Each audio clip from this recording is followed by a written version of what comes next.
মিষ্টি কুমড়া দিয়ে নোনা ইলিশ দিয়ে রান্না করব, এটি আপনাদের সাথে শেয়ার করছি। সাথেই থাকেন আমার প্রিয় আপুরা ভাইরা।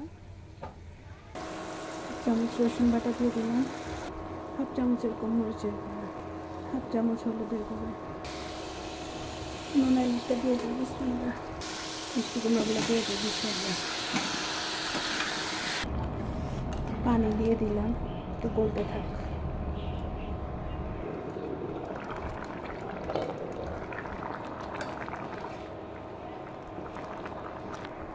লবণ লাগবে।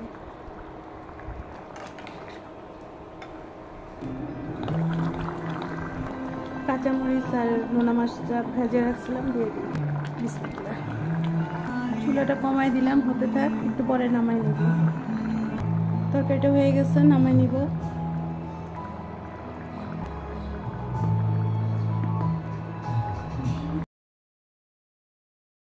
তেলটা গরম হয়ে গেছে, দুটো মরিচ দিয়ে দিলাম, পেঁয়াজ মরিচটা দিয়ে দিই।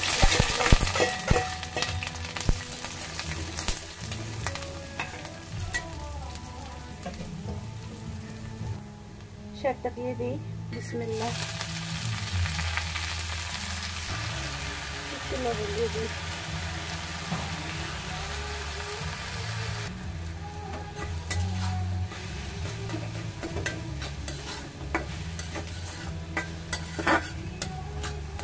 আর একটু হবে শাকটা।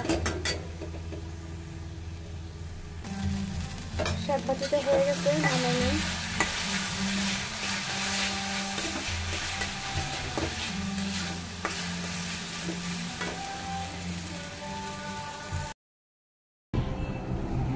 মিষ্টি কুমড়া তরকারিটাও হয়ে গেছে, শাক ভাজিটাও হয়ে গেছে, ভাতটাও আগে রান্না করে দিয়েছিলাম। তো আজকের মতো আমার রান্নাটা শেষ। আমার প্রিয় অপূর্ব ভাইয়েরা, আপনারা আমার ব্লগটা একটু দেখবেন, ভালো লাগলে একটু লাইক শেয়ার কমেন্ট করবেন, সাবস্ক্রাইব করবেন। এই তো, আপনারা আমার পাশে না দাঁড়ালে আমি আগাবো কীভাবে সামনের দিকে। ভিডিওটা দেখলে একটু লাইক শেয়ার করবেন, কমেন্ট করবেন। এই তো, আল্লাহ হাফেজ, আসসালামু আলাইকুম।